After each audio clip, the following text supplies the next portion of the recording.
Okay. In order to ensure that all these people live peacefully with each other, Prophet Muhammad sallallahu alaihi wasallam invited the leading personalities of all the communities to discuss this matter.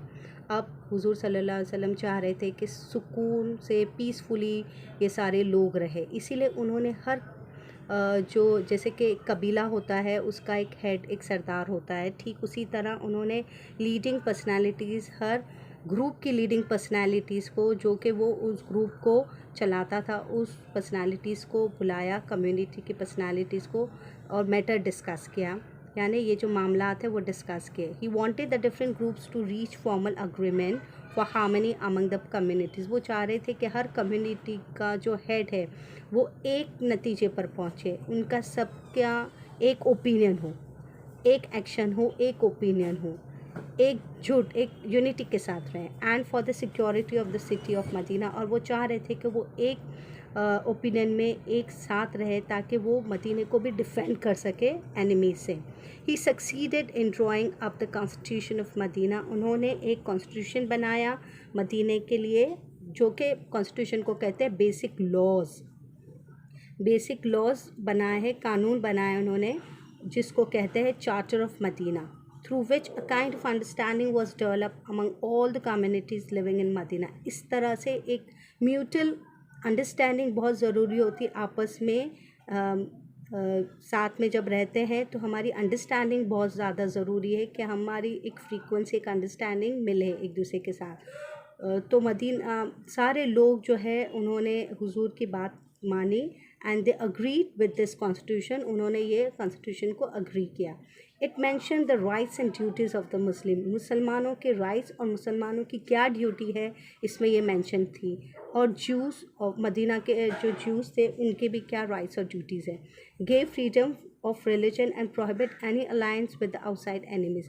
यहाँ जो juice रहते थे उनको पूरा freedom था, यानी जो भी लोग, जितने भी लोग, जितने कम्युनिटी के लोग यहाँ रहते थे वो अपने मज़हब को आराम से फॉलो करेंगे, और किसी भी कोई भी यूनियन नहीं बनाएंगे, और यूनियन बना के किसी बार के दुश्मन के साथ कोई कोलैबोरेशन नहीं करेंगे, यानी उनके साथ हाथ नहीं मिलाएंगे या कोई इस तरह के जो है मामलात नहीं करेंगे. It also declare that any dispute would be referred to prophet Muhammad सल्लल्लाहु अलैहि वसल्लम. वो चाहते थे कि जो कोई मसला हो, जो कोई भी मसला हो तो वो मसला हुजूर सल्लल्लाहु अलैहि वसल्लम के सामने लाया जाए, उनके सामने पेश किया जाए, और फिर वो जो है वो मसले को सॉल्व करेंगे, सॉर्ट आउट करेंगे. In later years unified the different Arab tribes under Islam. कुछ सालों के बाद उन्होंने अरब के ट्राइब्स, अरब के जो कबीले थे डिफरेंट, उनको भी अपने साथ इस्लाम के अंडर में ले लिया. Carried out a social and religious reforms and administrative development that further consolidate the Islamic community in Medina. अब आपको पता है कि कोई भी एक इदारा चलाने के लिए, एक कंट्री चलाने के लिए एडमिनिस्ट्रेशन की ज़रूरत होती है, प्लान्स करने पड़ते हैं. तो इस तरह से उन्होंने सारी प्लानिंग की, सारे एडमिनिस्ट्रेशन, सारा एडमिनिस्टर किया कि किस तरह से एक कंट्री को, शहर मदीना को चलाना है. और कंसोलिडेट का मतलब है मेक स्ट्रॉन्ग, यानी किस तरह से एक मदीना शहर को स्ट्रॉन्ग किया जाए. Now in the year 10 AH prophet Muhammad सल्लल्लाहु अलैहि वसल्लम undertook his farewell pilgrimage to Mecca. अब यहाँ जो है उन्होंने मक्का की तरफ वो गए हज के लिए. This farewell pilgrimage is one of the most significant historical event for the Muslim. ये बहुत ही इम्पॉर्टेंट है मुस्लिम के लिए. ये इवेंट आपको पता है कोई ओकेजन होता है उसे इवेंट कहते हैं. वो कुछ भी ईद का इवेंट होता है या किसी मैरिज या वेडिंग है या एनीथिंग, तो वो इस तरह का ये हिस्टोरिकल, आपको पता है ये हिस्ट्री है, यानी ये जो गुज़र गई, जो बातें गुज़र जाती है, और जो बड़ा इवेंट होता है वो हिस्ट्री में जो है वो काउंट होता है. तो ये जो हज के लिए गए, पिलग्रिमेज का मतलब है वहाँ हज पर वो गए. It was the first and last pilgrimage made by prophet Muhammad सल्लल्लाहु अलैहि वसल्लम. ये पहला और आखिरी हज था हुजूर की तरफ से. As well as an occasion when he taught Muslim how to perform the Hajj. और ये ओकेजन में उन्होंने मुसलमानों को सिखाया कि किस तरह से हज किया जाता है. Moreover it was during this Hajj that he delivered his last sermon in the Urana valley of mount Arafat.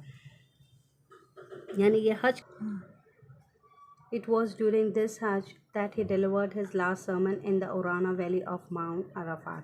यहाँ जो है उराना वैली ऑफ माउंट अराफात में इन्होंने आखिरी लेक्चर अपना दिया, आखिरी खिताब किया लोगों से। On the 9th of Dhul Hijjah 10 AH 6 March 632, there were countless Muslims present with the Prophet Sallallahu Alaihi Wasallam during his last pilgrimage when he delivered his last sermon. Countless यानी बेतादाद लोग थे वहाँ पर, और हुजूर ने हज के दौरान, हज के बाद ये जो हज हुआ उनका, उसके बाद उन्होंने ये आखिरी जो है लेक्चर दिया, आखिरी खिताब किया लोगों से। Delivering his last sermon, Prophet Muhammad sallallahu alaihi wasallam first of all praised and thanked Allah and said, "O people, lend me an attentive ear, for I know not whether after this year I shall ever be amongst you again." अब हुजूर ने कहा कि पहले तो अल्लाह की तारीफ़ की और फिर कहा कि ए लोगों, ध्यान से सुनो। आई नो नॉट, मुझे नहीं पता कि ये मेरा आखिरी साल है। I shall ever be amongst you, कि मैं इसके बाद आपके साथ रहूँगा या नहीं।